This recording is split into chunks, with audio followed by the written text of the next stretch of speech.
Assalamualaikum warahmatullahi wabarakatuh. Saya Irjen Pol Dr. M. Anas MSI selaku Kapolda Gorontalo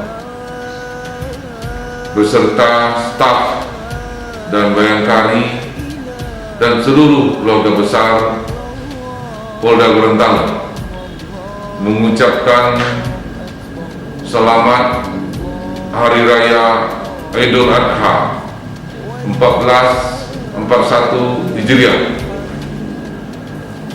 Mohon maaf lahir dan batin. Semoga kita semua mendapatkan maghfirah, kemuliaan dan keberkahan dari Allah SWT. Sekali lagi, minal aidin wal faizin, mohon maaf lahir dan batin. Assalamualaikum warahmatullahi wabarakatuh.